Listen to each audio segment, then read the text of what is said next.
Hey, well, this is Dan Griffin. I'm sitting here on the second row of my church, the First Baptist Church of Lancaster, Texas. It's a historic church, started in 1867, and I'm so happy to be pastor here. You know, this particular room where we're sitting is so beautiful. The first time I walked into this room, I fell in love with the church. I actually felt God's call. Now, it was, almost a year later before I got the call. But I want to tell you why I think the church is the most important thing we've got left. Be back in a minute.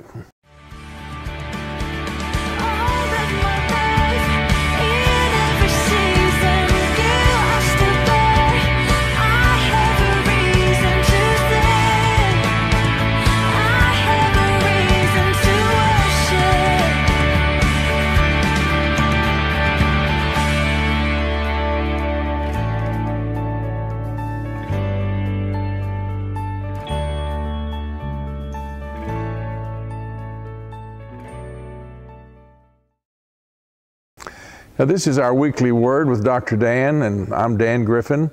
I really appreciate you being with me today. I'm not going to take too much of your time. I really think the church is the best idea we have left, and I don't see this reflected in our culture. In fact, there's a whole group of young people who really don't go to church, and for whom the church is a kind of an irrelevant idea, an old fogied, old-fashioned thing that they don't have time for. And I think that's so sad, because I've been in the church my entire life, and I know pretty much what the church offers to American culture. For instance, what would you do if grandmother passed away and you wanted to have a funeral? Where would you go? Down to City Hall? Would you go to the Lions Club? Would you go down to the school board? No, you'd probably go to a church. Even if you don't go to church, you'd probably look for a pastor to have some kind of a religious thing said over grandmother. But if you add that to all the other things the church does, like Bible study for all ages, place to host public worship, what about the beautiful architecture that would be gone if you had no churches? And I want you to know that democratic capitalism is absolutely a partnership with the church. You see, well, I don't have to tell you this, you can't teach the Bible in public schools anymore.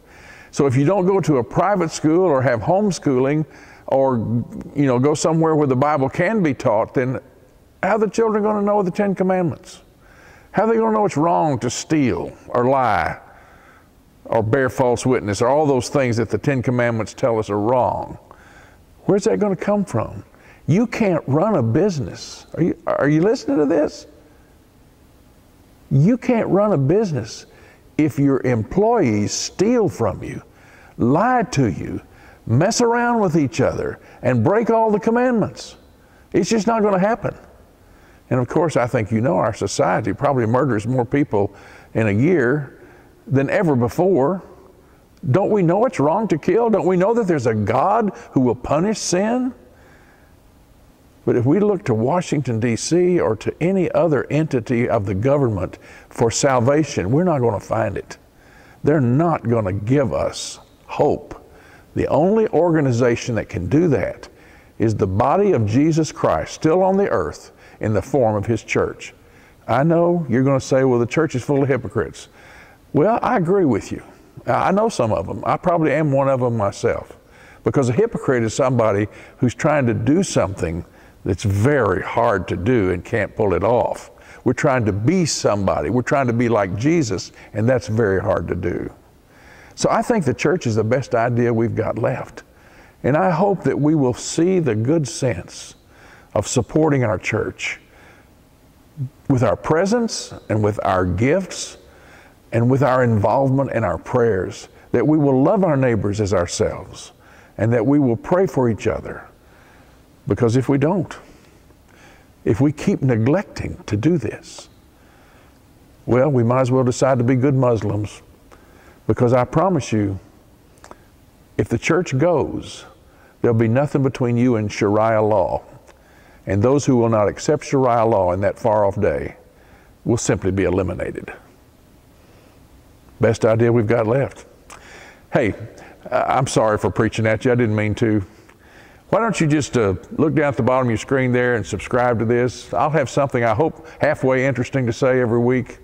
And I want you to know that we really appreciate you tuning us in. In fact, if you want to know more about our church, go to our website, www.fblancaster.org, and you can find out a lot more about me and about our staff and about the church's history. And we'd love to have you come sometime and check us out. God loves you very much, just like you are.